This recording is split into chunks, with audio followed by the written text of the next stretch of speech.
Topic हमने job costing कर ली था, इसी में आगे टॉपिक हमारे पास है बैच कोस्टिंग।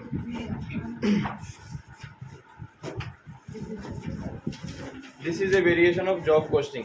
जॉब कोस्टिंग का एक अलग से वेरिएशन है जिसको हम बैच कोस्टिंग बोल सकते हैं। बैच कोस्टिंग वहाँ पर यूज होती है जहाँ पर small production in repetitive modes, जब आप कोई चीज़ें बार बार रिपीट मोड पे बनाते हैं जिनके हमें बैच डालने पड़ते हैं, उसको बोलते हैं बैच कोस्टिंग। मे भी शायद आप किसी कंपनी में जैसे काम कर रहे हो, कोई कंपनी पेंट बना रही है, कोई कंपनी मेडिसिन बना रही है, या फिर कोई स्पेयर पार्ट बना रही है, तो उनमें हमें बैच यूज़ करने पड़ते हैं, बैचेस डालने पड़ते हैं जिसमें बैच नंबर अलग से दिए जाते हैं। इतना बैच, इतने पीस का बैच डाला है, वो बैच बनने के बाद फिर दोबारा हमें फिर बैचेस डालना पड़ेगा। मैं एग्जांपल बोलूँगा, आपने मेडिसिन बनानी है, मेडिसिन में हम देखते हैं एक बार में काफ़ी गोलियाँ बनती हैं, उनको पत्तों में कन्वर्ट करते हैं।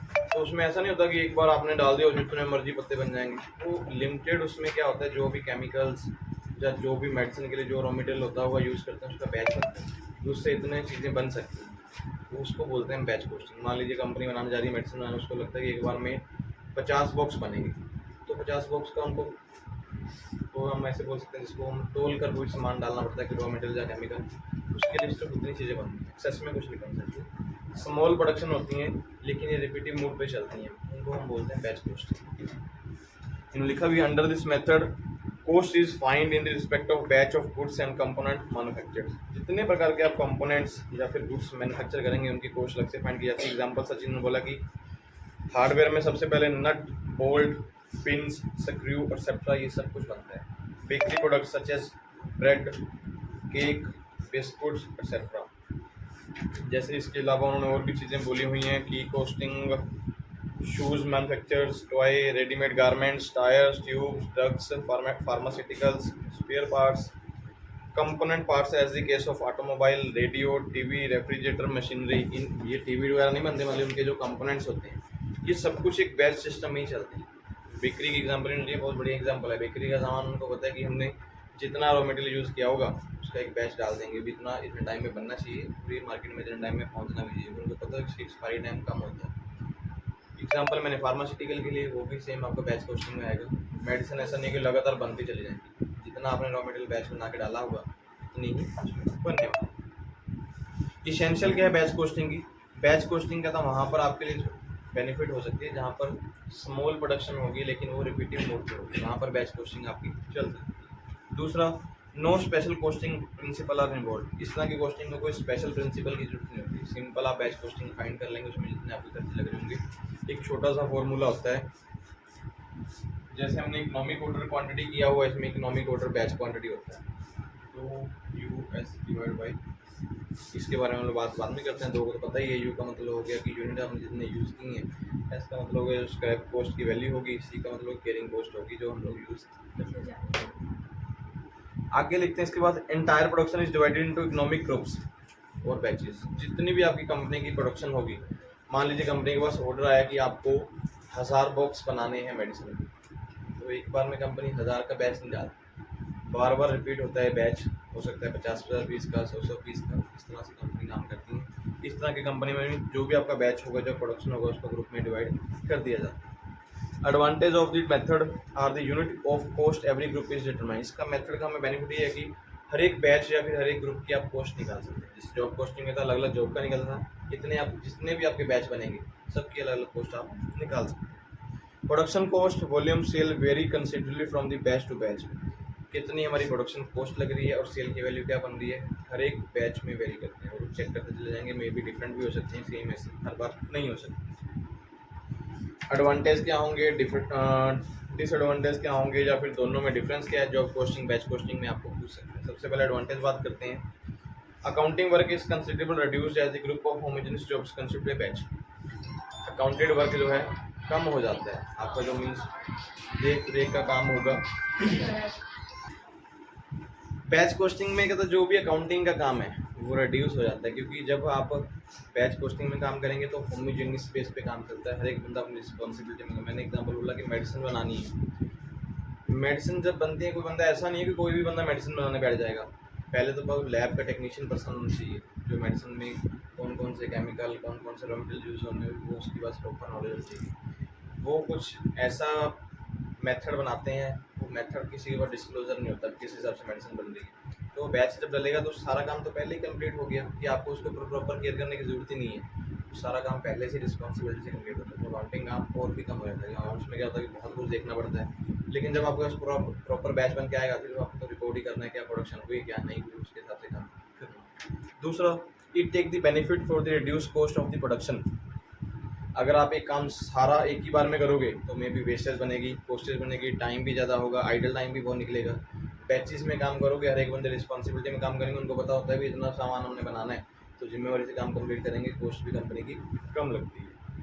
Loss of time under job costing arise out of the inter job transfer of materials labour tools in minimize under the batch cost. Job costing में क्या है, कई बार आपके पास टाइम ज़्यादा लग जाता है, लॉस ऑफ टाइम ज़्यादा निकलता है, क्योंकि एक डिपार्टमेंट से दूसरे डिपार्टमेंट में गुड्स कहीं प्रोसेसेस भी बहुत हो जाते हैं।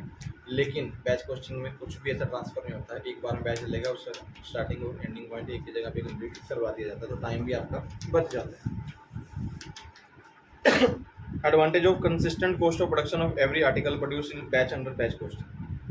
जो आपकी कॉस्ट बार बार चेंज ही नहीं होगी, एक बार एक बैच में मान लीजिए आपके 100 रुपये लगे हैं, तो अगले बैच में भी 100 ही लगने वाले हैं, मे भी कम हो जाएंगे लेकिन ज़्यादा नहीं होते। जॉब कॉस्टिंग में कई बार कॉस्ट बार बार अलग अलग कॉस्टिंग में चेंज भी हो जाती है, कई बार ज़्यादा बंदे यूज़ कर लिए, कई बार बंदे कम यूज़ कर लिए, रॉ मटेरियल ज़्यादा यूज़ कर लिया तो हो जाएगा, लेकिन बैच कॉस्टिंग में ऐसा कुछ भी नहीं होता। Supervision becomes easy more effective bye means, जो बंदे आपका ध्यान रखने वाले होंगे, सुपरवाइजर्स होंगे, उनकी कॉस्ट जब उनका काम भी कम हो जाता है, फिर एक बंदा अपनी रिस्पॉन्सिबिलिटी से काम करता है, तो सुपरवाइजर को ज़्यादा मेहनत करने की जरूरत नहीं होती, सिर्फ आपका काम जो है बैचेस में कन्वर्ट होता है, आपको प्रोडक्शन उसमें इजीली बस पे चेक हो जाती है। इस तरह की कॉस्टिंग के जो बेनिफिट है, उसके बाद इसके कुछ डिसएडवांटेज भी लिखे हैं। डिटर्मिनेशन ऑफ बैच में various jobs often cause problem, it difficult to come across absolutely homogeneous सब जॉब। इसमें आप बोलोगे तभी आपने हर एक बैच का डिटर्मिनेशन करना हो तो एक प्रॉब्लम जनरेट हो सकती है, क्योंकि हर एक बैच में होमोजेनियस बेस पे काम होता है। आपको कोई बंदा बताएगा नहीं कि मैंने किसी हिसाब से, मान एग्जाम्पल में फार्मास्यूटिकल मेडिकल चले जाओ, आप बोलोगे आप सर दर्द की गोली कैसे बनाते हो भाई, कोई नहीं आपको बताने वाला, क्योंकि हर एक बैच हर एक कंपनियों के अपने अपने फॉर्मूले हैं, कोई बंदा क्या डाल के बना रहा है, कोई बंदा क्या डाल, हमें तो भी नहीं पता था आपका सर दर्द हो रहा है गोली खानी होती है, गोली को भी नहीं पता तभी दर्द बंदे को कहाँ हो रहा है, लेकिन आप खा लेते हैं, दर्द आपका सही हो जाता है। तो सेम में बैचेस में ऐसे ही काम चलता है, होमोजेनियस बेस बनता है कि हमें नहीं पता था इससे क्या हो। मैं एग्जाम्पल में आप टीवी ले लो, टीवी में बहुत सारे कंपोनेंट लगे होते हैं, आपको पता है भी कौन सा कंपोनेंट कहाँ पे यूज़ होना है। कंप्यूटर यूज़ कर लीजिए, सीपीयू, उसमें बहुत सारे कंपोनेंट्स हैं, हमें ये पता है कि सीपीयू इस बटन से चलता है, लेकिन उसमें कंपोनेंट्स किस तरह से यूज़ हो रहे हैं हमें उसके बारे में नहीं पता, क्योंकि बैचेस सिस्टम में काम होता है, इसमें आप लोग हर एक चीज़ को डिफाइन करने बैठोगे तो मे भी प्रॉब्लम जनरेट हो जाएंगे। Production of A batch is wrongly undertaken से ओवर टू सब standard material of defective productions. Production batches में ये एक डिसएडवांटेज है, अभी मान लीजिए आपने डिफेक्टिव मटेरियल को यूज़ कर लिया तो बैचिंग में प्रॉब्लम्स आपकी आ ही जाती है। मैं आपसे मेडिसिन बनाने जाए एग्जाम्पल, जो फार्मूला आपने मेडिसिन बनाने में यूज़ करना था, अगर उसमें हल्की सी भी आपने कुछ चेंजेस चेंज कर दी तो प्रॉब्लम हो जाएगी। बंदे का बोलो सर दर्द की जगह बंदा सर दर्द बढ़ भी सकता है अगर आपने उसकी सही नहीं दी। जिसका बुखार उतारना उसका टेम्परेचर 100 से 200 हो जाए, कल को उसको घर वाले ले जाएंगे, चलो इसका काम हो गया, तो ये काम भी हो सकता है ना। When quantity of goods of manufacture different from customer to customer again become difficult to determine the batch। अगर आप क्वांटिटी में प्रोडक्शन करने जा रहे हो, कस्टमर्स आपके पास डिफरेंट टू डिफरेंट है, मीन्स कोई बंदा 100 प्रोडक्ट वाला आ गया, कोई 200 वाला आ गया, जब आप इस तरह से बैच कन्वर्ट करोगे तो मे भी आपके लिए प्रॉब्लम जनरेट हो सकती है। अगर आपको बोला जाए भी 1000 प्रोडक्ट बनाना, तो कंपनी पहले ही डिसाइड कर लेगी कि भाई 250 का बैच डालेंगे, 200 का डालेंगे, 100 का डालेंगे। अभी अलग अलग कस्टमर के लिए बैच बनाओगे, मतलब छोटी छोटी प्रोडक्शन है, कोई बंदा बोल रहा है मुझे 100 प्रोडक्ट बना दो, कोई बंदा 200 बना दो, तो वहाँ पे लिए आपके लिए प्रॉब्लम हो सकती है। सेम एक जैसा मटेरियल बनेगा। एग्जाम्पल हम बहुत सिंपल सी लें तो ये पंजाबी में चलता है ना, भी हमारे पंजाबी में, मैं पंजाबी हूँ वैसे तो हिंदी बोलता हूँ। संधारा समझा, संधारा बिस्कुट बना के देते हैं सावन के महीने। अभी किसी जो बिस्कुट बनाने चले जाओ, भी रॉ मटेरियल तो हमें खुद ही लेके जाना पड़ता है, कुछ भी हो गया, आटा, चीनी, घी वगैरह। जिस बंदे से बनाने जाओगे ना, किसी के बिस्कुट उठाओगे बहुत अच्छे लगते हैं, टेस्टी, बड़ी उससे बनवाएंगे। जब आप बनाने जाओगे तो टेस्ट में थोड़ा सा फर्क आता ही है, क्योंकि उसमें क्या होता है, हम कोई बंदा 5 किलो वटेवर बनाने वाला है, कोई 3 किलो के बनाने वाला है, कोई 10 किलो के बनाने वाला है, तो बंदों ने मटेरियल तो उसी हिसाब से यूज़ करना, दर करके बना देना है, सब में टेस्ट फर्क हो ही जाता है। तो ये बैच कोस्टिंग में प्रॉब्लम आती है कि जब आप डिफरेंट प्रोडक्शन करोगे तो मे भी उसमें आप कॉस्टिंग निकालने जाओ या फिर बैच को डिटरमाइन करने जाओ तो प्रॉब्लम्स आ सकती है। डिफरेंस क्या होगा दोनों में? बैच कोस्टिंग में कहता है प्रोडक्ट्स की जो कॉस्ट यूनिट्स है वो इजीली बेस पे आप चेक कर सकते हैं, एज ए प्रोडक्ट के अकॉर्डिंग देख सकते हैं, लेकिन जॉब कोस्टिंग में आपको हर एक जॉब की कॉस्ट देखनी है। बैच कोस्टिंग अगर बैच डाल दिए सेम कॉस्ट निकल के आएगी सभी बैच, लेकिन जॉब कोस्टिंग में सेम कॉस्ट निकलेगी, ये हम कभी नहीं कह सकते। बैच कॉस्टिंग में production is taken to held in the stock on demand also receive specific order from the customer. Batch costing में क्या होता है कि आपका प्रोडक्शन एक डिमांड बेस पे चलता है, जिस हिसाब का कस्टमर डिमांड करेगा आप उसके बैचेस बना लोगे। लेकिन जॉब कॉस्टिंग में क्या होता है कि किसी जॉब को कंप्लीट करने के लिए कितने प्रोसेस बनाने पड़ेंगे वो डिपेंड करता है प्रोसेस पे। जिस हिसाब से प्रोडक्शन होगा, अगर मान लीजिए प्रोसेस 2 से 3 हो गए या 4 हो गए तो प्रॉब्लम जनरेट हो सकती है, लेकिन बैच कॉस्टिंग में ऐसे कोई प्रोसेस नहीं। ये था आपका डिफरेंस दोनों का, जॉब कॉस्टिंग और बैच कॉस्टिंग।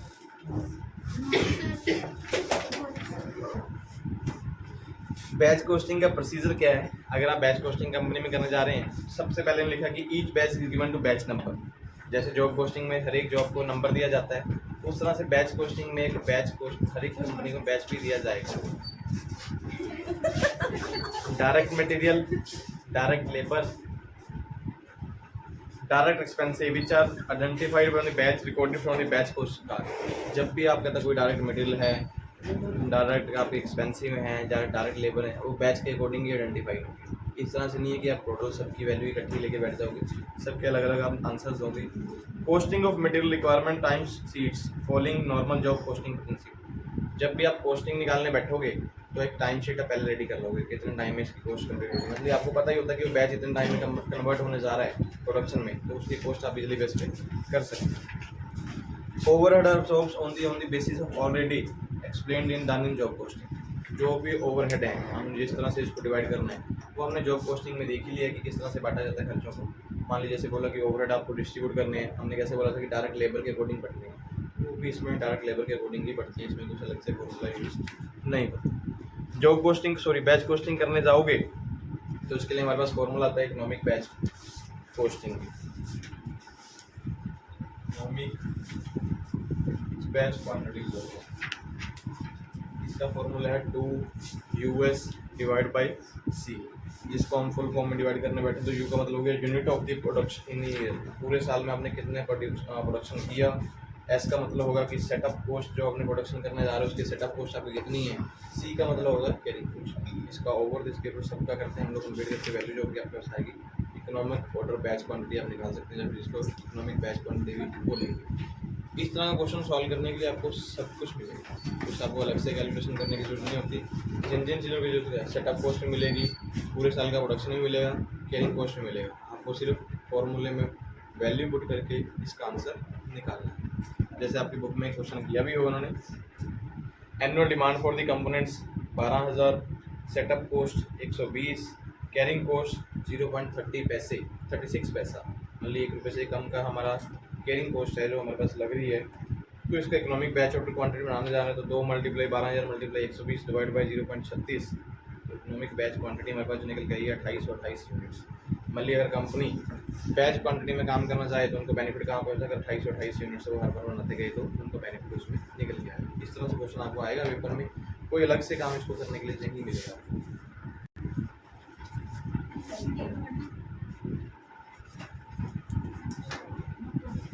एनुअल डिमांड जो है 24,000 है। सेटअप कॉस्ट जो है 240 की है।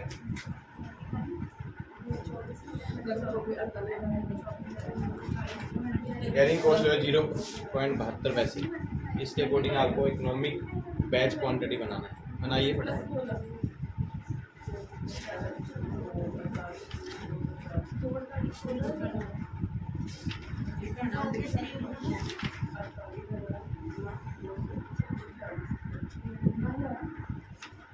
आपको फॉर्मूला में पुट करनी है value 24,000 multiply by 240 multiply by 2, जो आगे 2 हमने पीछे लगा दी 0. इसको आप अगर यूज़ कर रहे हैं, थोड़ी खत्म कर रहे हैं तो आपको आंसर बता रहे 4,000 यूनिट्स का।